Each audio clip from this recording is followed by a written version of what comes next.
की चर्चा इससे जुड़ा है आज का हमारा विशेष भी, जो इस वक्त आपकी टेलीविजन स्क्रीन पर। सबकी जुड़ेगी पहचान, मजबूत होगा राष्ट्र निर्माण। तो ये अपने आप में बड़े एक पहल एक तरीके से जनगणना की होने जा रही है। इस खबर पे बात करने के लिए हमारे साथ में वरिष्ठ पत्रकार और ऑर्गेनाइजर के एडिटर प्रफुल्ल केतकर जी मौजूद है। प्रफुल्ल जी, बहुत स्वागत है। 2011 के बाद 2021 में, लेकिन कोविड का वक्त था, अब नहीं, 2026 में अब ये प्रक्रिया की शुरुआत क्यों बहुत महत्वपूर्ण है? और भारत जैसे देश जहां पे 140 करोड़ आबादी या 150 करोड़ आबादी की हम बात करते हैं, वहां पे ये और ज्यादा महत्वपूर्ण हो जाती है। प्रफुल्ल जी। जी आर्येंद्र, आपके माध्यम से मैं सारे अपने व्यूअर्स को बताना चाहता हूं कि सेंसस जो है वो किसी भी देश के बारे में, और खास करके भारत जैसी लोकतांत्रिक व्यवस्था में, एक बहुत महत्वपूर्ण प्रोसेस है ताकि हमको सामाजिक आर्थिक आधार पर भारत के व्यक्तियों का और परिवारों का एकदम सटीक आकलन हो। और वो आकलन केवल क्या है, दुर्भाग्य से इस पर केवल राजनीतिक चर्चा तो होती है कि जाति पर होगी सेंसस या नहीं होगी, और उसके बारे में भी आज हमको क्लैरिटी आई है कि 2 स्टेजेस में होगा, तो उसमें रिम्यूनरेशन जो है वो नेक्स्ट स्टेज में होगा। लेकिन इसमें हमको मूलतः ये समझना है, चाहे जाति हो, चाहे प्रदेश हो, चाहे भाषा हो, चाहे वो आर्थिक स्तर हो, यानी वर्ग हो, इन सब का किसी भी देश की नीति निर्धारण में महत्वपूर्ण भूमिका होती है।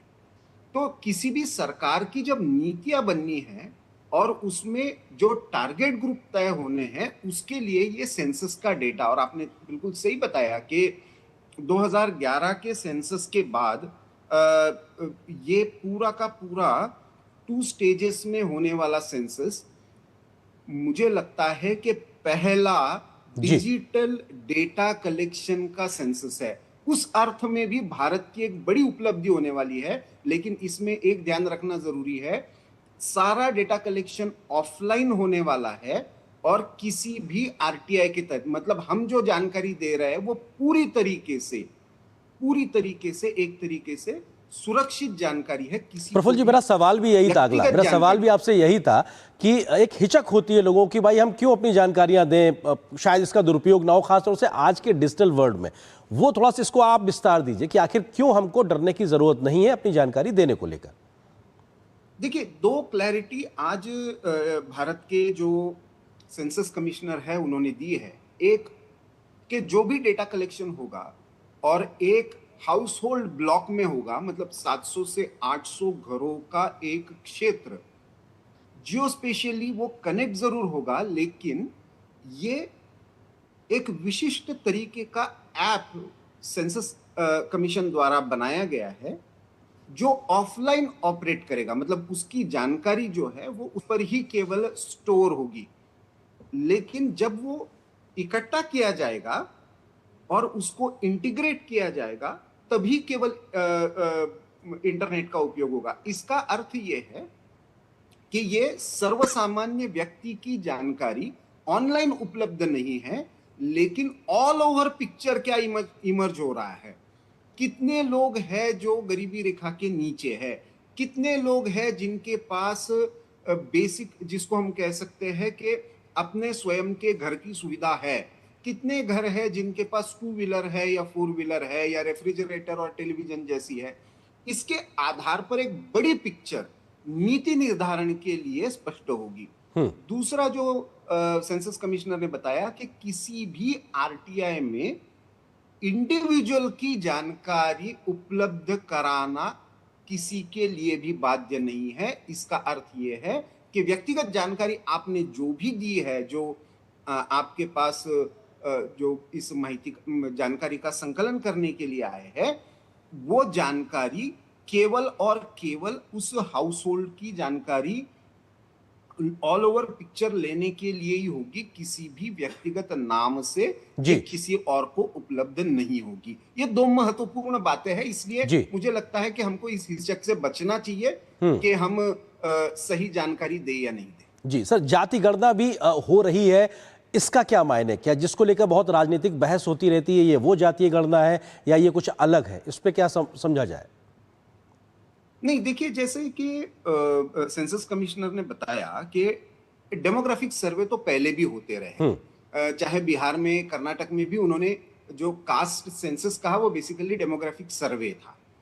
अब हम पहली बार जिसको कास्ट इन्यूमरेशन कह रहे हैं, मतलब व्यक्ति सामने वाला जो भी जाति बताएगा उसका संकलन करना है। लेकिन इसमें एक महत्वपूर्ण बात यह है, एक तो ये सेकंड फेज में होने वाला है। पहले फेज में तो मेनली हाउस होल्ड का ही सर्वे होने वाला है, जी। संकलन होने वाला है।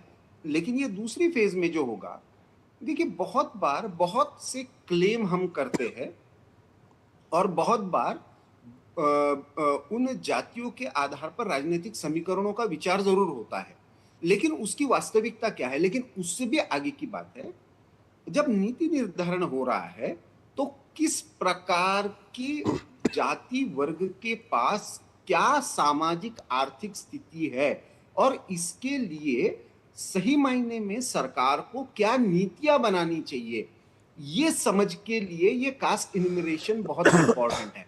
यहां पे भी हमको ध्यान में रखना है, किसी भी व्यक्ति ने जो भी जाति वर्ग या उसका जो भी जाति उपजाति जो भी बताया है, वो व्यक्ति का इंपॉर्टेंट यहां पे नहीं है, ना वो उसकी उपलब्धता किसी के पास है। ऑल ओवर जो परसेंटेज निकलेगा उसके आधार पर सरकार नीति निर्धारण के लिए, नीतिगत निर्णय लेने के लिए या नीति आयोग अलग अलग पॉलिसीज पर काम करने के लिए जो सरकार को रिकमेंड करेगी, उसके लिए इस डेटा का उपयोग होने वाला है। और उस अर्थ में इसका बड़ा महत्व पॉलिसी मेकिंग और पॉलिसी इंप्लीमेंटेशन में है। और क्योंकि इसका जियोस्पेशियल इसका टैगिंग है, तो उसके आधार पर इसका प्रादेशिक अर्थ में भी एक समझ में आएगा कि अनुसूचित जाति के, अनुसूचित जनजाति का वर्ग है, तो उसके लिए विशिष्ट प्रदेश में किस तरीके के सामाजिक आर्थिक स्थिति के आधार पर किस तरीके की नीति का निर्धारण करना आवश्यक है, इसका भी सही मायने में आकलन इस रिन्यूमरेशन के आधार पर किया जा सकता है। बहुत शुक्रिया प्रफुल्ल जी, विस्तार से इस बात को क्लैरिटी से समझाने के लिए बहुत शुक्रिया आपका समय में